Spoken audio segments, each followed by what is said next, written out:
یہ سارا میں نے آپ کو بتا دیا. اب آپ کو میں کبوتر کا تھوڑا سا نا وہ بتا دیتی ہوں کہ اس کی عزت کیوں کی جاتی ہے. تو چند لوگوں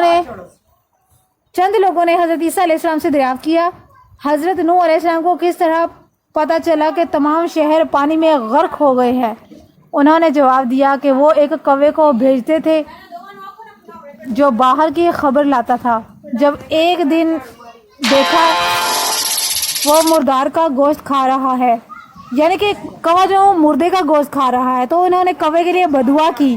یہ کوا تب سے بدعایا ہوا ہے، ورنہ اللہ تعالیٰ نے حابیل اور قابیل کے وقت اس کو پیدا کیا تھا. اللہ تعالیٰ کے حکم سے یہ آیا تھا اور اس نے اپنے مردہ بھائی کو دفن کرنے کے لیے اس کو طریقہ بتایا تھا کوے کا، جو میں آپ کو حضرت آدم علیہ السلام کے حابیل اور قابیل کی سٹوری میں، ان کے واقعے میں جو آپ کے ساتھ بیان کر چکی ہوں. لیکن اس کو بدعا کیسے ملی وہ یہ یہاں پر ایسے بیان ہو رہا ہے. اسی لیے کوا آج تک گھر اور انسانوں سے مانوس نہیں ہوا، یعنی وہ ہم پر اعتبار نہیں کر سکتا. حضرت نوح علیہ السلام نے پھر کبوتر کو بھیجا تاکہ وہ شہروں کی خبر لائے. کبوتر چلا گیا اور جب واپس آیا تو اس کی چونچ میں زیتون کا پتا اور اس کی دونوں ٹانگوں پر مٹی لگی ہوئی تھی. حضرت نوح علیہ السلام سمجھ گئے کہ یہ سارے کا سارا شہر تباہ ہو گیا ہے اور وہ سارے جو شہر وہ سارے تباہ کر دیے گئے ہیں. جب کبوتر دوبارہ واپس لوٹا تو اس کی گردن میں سبز رنگ کا توق تھا. آپ نے پھر اس کے لیے دعا کی. یوں کبوتر اعلیٰ پرندوں میں شمار ہونے لگا. یہ تھی جی کبوتر کی سٹوری، اور خنزیر اور بلی کا پیدا ہونا سارا کچھ، اور کوے کو بدعا ہے، اور کوا انسانوں سے اتنا کیوں ڈرتا ہے، اور کوے کے بڑے نے اس کو کیا نصیحت کی تھی، یہ سارا کچھ یہ ہو چکا. اب میں اسی واقعے کو آگے کنٹینیو کرتی ہوں. اس کے بعد عیسیٰ علیہ السلام کے خواریوں نے حام سے کہا کہ آپ ہمارے ساتھ چلیے تاکہ ہم اطمینان سے بیٹھ کر آپ کے ساتھ باتیں کر سکیں. اس نے جواب دیا کہ جس شخص کا رزق اب دنیا میں نہ ہو وہ آپ لوگوں کے ساتھ کیسے چل سکتا ہے. عیسیٰ علیہ السلام نے پھر سے فرمایا کہ اللہ کے حکم سے لوٹ جا. یوں وہ دوبارہ مٹی کا مٹی بن گیا، یعنی وہ مردہ ہو گیا، کیونکہ حضرت عیسیٰ علیہ السلام کا یہ معجزہ تھا. وہ مردوں کو زندہ کیا کرتے تھے اور اللہ کے حکم سے ہی زندہ ان کو کرتے تھے، اور پھر اللہ کے حکم سے ہی وہ مر بھی جایا کرتے تھے، اور کچھ لوگ زندہ ہی رہتے تھے جو اپنے مقام پر انشاءاللہ آئے گا. اور حضرت نوح علیہ السلام کی تکالیف ان کو کیا پہنچی تھی. اسی طرح عمیر اللیثی سے منقول ہے کہ جب نوح علیہ السلام اپنی قوم کو دعوت ایمان دیتے تو لوگ آپ کو طرح طرح سے ستاتے، یہاں تک کہ آپ بے ہوش ہو جاتے. جب کچھ عرصے بعد ہوش آیا تو آپ کہتے اے اللہ میری قوم کی مغفرت فرما کیونکہ یہ نہیں جانتے.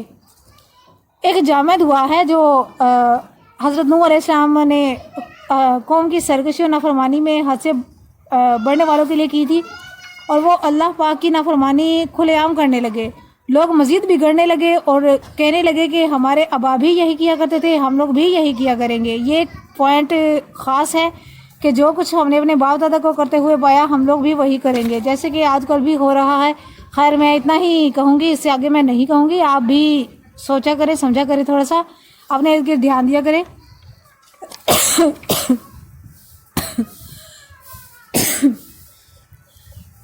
قرآن مجید میں اسے یوں بیان کیا گیا ہے کہ اے اللہ میں نے اپنی قوم کو دن رات دعوت دی مگر اس کے باعث وہ مجھ سے بھاگنے لگے.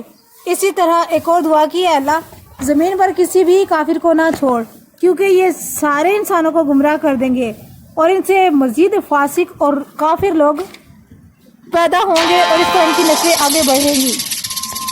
اور آگے آتا ہے کہ اللہ پاک نے انہیں ایک کشتی بنانے کا حکم جب دیا تھا تو اس بارے میں بھی قرآنی آیات موجود ہیں. تو کفار لوگ اسی طرح ان کے ساتھ مسخرے کیا کرتے تھے، تمسخر کیا کرتے تھے ان کے ساتھ. حضرت نوح علیہ السلام رب کائنات کا حکم ملتے ہی کشتی کی تیاری پر لگ گئے تھے. جب لوگ ان کے ارد گرد ان کے پاس سے گزرتے تو کہتے تھے کہ آپ نے بڑھئیوں کا کام کب سے شروع کر دیا ہے، یعنی کہ وہ ہماری زبان میں ترخان کہتے ہیں اس کو، لکڑی سے بنانے والے سامان کو جو شخص بناتا ہے.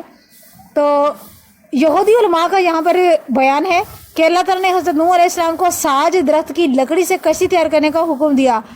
اس پر اندر باہر سے تار کول کا لیپ کرنے کا کہا، اور یہ حکم بھی دیا کہ اس کی لمبائی 80 ذرہ اور چوڑائی 50 ذرہ اور اونچائی 30 ذرہ رکھی جائے. یہ اللہ تعالیٰ کی بتائی ہوئی پیمائش ہے بقول یہودی علماء. اس میں 3 منزلوں ہوں اور روشن دان بھی ہوں۔ جب اللہ کے حکم کے مطابق کشتی تیار ہو گئی تو حکم ملا کہ اس میں ہر زندہ جوڑے کے 2 جوڑے سوار کرو اور ان دونوں کو بھی سوار کرو جو اللہ تعالیٰ پر ایمان لائے، یعنی کہ ان لوگوں کو بھی سوار کرو۔ حضرت نوح علیہ السلام کو پھر حکم دیا جب تنور سے پانی نکلتا دیکھیں تو کشتی پر سوار ہو جائے۔ آپ نے یوں ہی کیا۔ تو رات کی روایت ہے کہ کشتی میں کل 10 انسان اور باقی سب جانور تھے۔ ریان جو کہ آپ کا بیٹا تھا اپنے کفر کے باعث سے سوار نہ ہو سکا اور مار دیا گیا۔ اچھا، ایک اور یہاں پر بڑی انٹرسٹنگ چیز آ رہی ہے، تو آپ سے ریکویسٹ ہے برائے مہربانی جس نے ابھی تک میرے چینل کو سبسکرائب نہیں کیا وہ سبسکرائب بھی کر دیجیے گا، اور ویڈیو اچھی لگے تو شیئر لازمی کیجیے گا۔ اچھا، یہاں پر شیطان کا بیان آ رہا ہے کہ حضرت ابن عباس رضی اللہ سے روایت ہے، حضرت نوح علیہ السلام نے سب سے پہلے چیونٹی کو اور سب سے آخر میں گدھے کو کشتی میں سوار کروایا تھا۔ اس دوران شیطان گدھے کی دم سے چمٹ گیا اور اس نے گدھے کو اندر جانے سے روکے رکھا۔ یہ دیکھ کر حضرت نوح علیہ السلام نے گدھے کو مخاطب کر کے فرمایا، تو داخل ہو جا، اگرچہ تیرے ساتھ ابلیس ہی کیوں نہ ہو۔ جب شیطان نے یہ سنا تو گدھے کو چھوڑ کر خود بھی گدھے کے ساتھ اندر داخل ہو گیا، یعنی کہ شیطان کو بہانہ بھی مل گیا تھا اس کے ساتھ شیطان ہی، جیسے میں آپ کو بھی بتا چکی ہوں، لیکن یہ شیطان ڈر رہا تھا کہ یہ کہیں ایسا نہ پڑ دے، اور گدھے کی وفاداری یہ کہ گدھا داخل نہیں ہو رہا تھا کیونکہ اس کو پتا تھا کہ میری دم کے ساتھ شیطان چپکا ہوا ہے اور وہ داخل نہیں ہو رہا تھا۔ لیکن حضرت نوح علیہ السلام نے اسے بری کر دیا کہ گدھے کو اندر کرنا ہے، یعنی کہ کشتی میں سوار کرنا ہے، ساتھ بے شک تیرے شیطان ہی کیوں نہ ہو، کیونکہ شیطان نے قیامت تک رہنا ہے، ہم سب جانتے ہیں۔ بہرحال مین جو مقصد ہے وہ یہ ہے کہ شیطان کو بہانا چاہیے تھا اور وہ بھی گھس گیا، اور گدھے کی وفاداری یہ کہ وہ اندر نہیں آ رہا تھا کشتی کے اندر کیونکہ اس کو پتا تھا کہ میرے ساتھ شیطان چپکا ہوا ہے۔ سبحان اللہ، اللہ تعالیٰ کی قدرت کہ یہ جانور بھی۔ خیر، حضرت نوح علیہ السلام نے اسے دیکھا تو پوچھا کہ تجھے کس نے سوار کیا، یعنی شیطان کو۔ اے اللہ کے دشمن، نکل جا کشتی سے۔ شیطان نے کہا اب اس کے سوا کوئی چارہ کار نہیں کہ مجھے بھی اپنے ساتھ کشتی پر سوار کر لے۔ یوں ابلیس بھی کشتی پر سوار ہو گیا۔ اچھا، ابھی نوح علیہ السلام کے بیٹے کے ڈوب جانے کا بیان آ رہا ہے۔ کشتی پر جب نوح علیہ السلام سوار ہو گئے تو انہوں نے اپنے ساتھ تمام حیوانوں اور ایمان والوں کو لے لیا۔ جلد ہی آسمان کے دروازے کھول دیے گئے جیسے اللہ تعالیٰ نے قرآن شریف میں فرمایا ہے، پھر ہم نے بکثرت برسنے والے پانی سے آسمان کے دروازے کھول دیے اور زمین سے چشمے بہا دیے، پھر دونوں جانب کا پانی مل جل کر اس قوم کے لیے جمع ہو گیا جو اس کا مقدور بن چکا تھا۔ یوں حضرت نوح علیہ السلام اور ان کے ساتھی کشتی میں داخل ہو گئے اور اسے اوپر سے ڈھک دیا گیا۔ اس کے بعد 40 دن اور 40 راتوں تک اتنا پانی برسا کہ اس نے کشتی کو اوپر اٹھا لیا اور اپنے ساتھ بہا کر لے گیا۔ یہ واقعہ قرآن کریم میں بھی بیان ہے، یعنی اور ہم نے حضرت نوح کو تختوں اور کیلوں والی کشتی پر سوار کیا۔ وہ کشتی ہماری حفاظت اور ہماری نگرانی میں چلتی تھی، یعنی جس کو اللہ تعالیٰ کا ہاتھ ہو اسے اور کیا چاہیے۔ یہ اس شخص کا بدلہ لینے کے لیے کیا گیا تھا جس کی بے قدری کی گئی تھی۔ دوران طوفان حضرت نوح علیہ السلام نے اپنے فرزند کو پکار کر کہا کہ تو بھی سوار ہو جا۔ اس نے کفر پر اصرار کیا اور دعویٰ کیا کہ وہ پہاڑ پر چڑھ جائے گا جو اسے بچا لے گا۔ اس پر حضرت نوح علیہ السلام نے اس سے کہا آج تجھے کوئی نہیں بچانے والا سوائے اس کے جس پر اللہ رحم کرے۔ اسی دوران ایک لہر اسے اپنے ساتھ بہا کر لے گئی اور وہ غرق ہو گیا۔ اچھا، طوفان کی لہروں کے بارے میں آپ کو بتاتی ہوں کہ پانی کی موجیں اتنی شدید تھیں کہ پانی پہاڑوں سے تقریباً 15 ذرہ اونچا ہو گیا اور ہر زندہ چیز کو ہلاک کر دیا، ان کے سوائے ان کے جو حضرت نوح علیہ السلام کے ساتھ کشتی میں سوار تھے۔ اچھا، ایک شخص کا یہاں پر میں آپ کو بتاتی ہوں کہ یہ وہ انسان تھا، ہم اسے پیغمبر، ولی یا کچھ اور درجہ نہیں دے سکتے، لیکن اس نے کیا کیا اور یہ کیسے بچ گیا یہ میری بھی سمجھ سے بالاتر ہے، کیونکہ میں نے پہلی دفعہ جو ہے یہ سنا ہے، پڑھا ہے۔ خیر، میں نے پڑھا ہے، میرے پاس الحمدللہ موجود ہے، میں نے یہ فرسٹ ٹائم پڑھا ہے۔ ایک شخص بچ گیا، وہ کیسے کیوں بچا یہ میں آپ کو بتاتی ہوں۔ یہودی اور عیسائی علماء کہتے ہیں کہ ایک شخص اوج بن انک اوج یعنی کہ عین واو جیم اور بن عین نون کاف بھی زندہ بچ جانے والوں میں شامل تھا۔ وہ 6 مہینے اور 10 راتیں پانی میں تیرتا رہا اور پھر پانی آہستہ آہستہ کم ہونے لگا۔ ممکن ہے کہ یہودی اور عیسائیوں کے لیے دلیل بنا ہو یہ بندہ، اس لیے اللہ تعالیٰ نے اس کو زندہ رکھا، ورنہ باقی سب غرق ہو گئے، پہاڑوں سے پہاڑوں کی اونچائی پر پہنچ جانے والے بھی غرق ہو گئے۔ تو یہ کیا چیز ہے یا اس کی کیا مجال ہے؟ خیر، حضرت ابن عباس رضی اللہ فرماتے ہیں 40 دن اور 40 راتوں تک خوب بارش ہوئی، یہاں تک کہ تمام جانور چرند پرند سب کے سب جمع ہو کر حضرت نوح علیہ السلام کے پاس حاضر ہوئے۔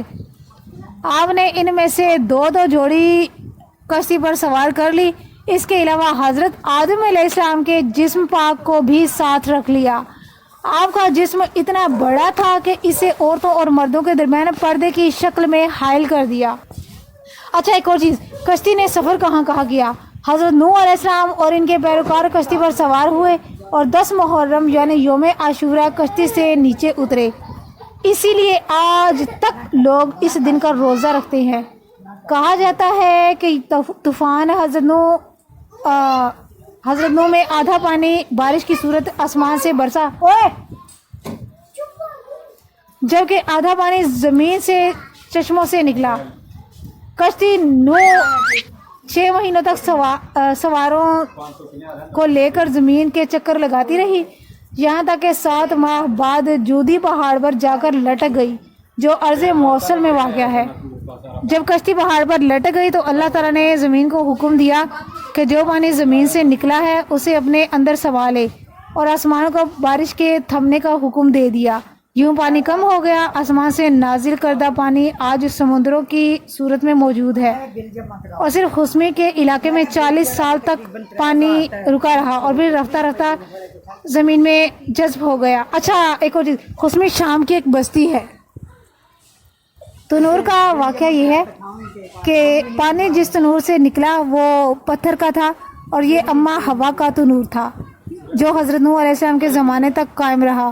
یعقوب بن ابراہیم سے بھی یہی پتہ چلا ہے، لیکن اس سلسلے میں اختلاف ہے کہ یہ تنور کس علاقے میں تھا۔ بعض نے لکھا ہے کہ ہندوستان میں تھا، اور حضرت ابن عباس رضی اللہ سے بھی یہی روایت ہے، لیکن دوسرے علماء جن میں مجاہد اور شیعہ یعنی کہ اہل تشیع شامل ہیں، ان سے پتہ چلتا ہے کہ یہ تنور کوفہ کے آس پاس تھا۔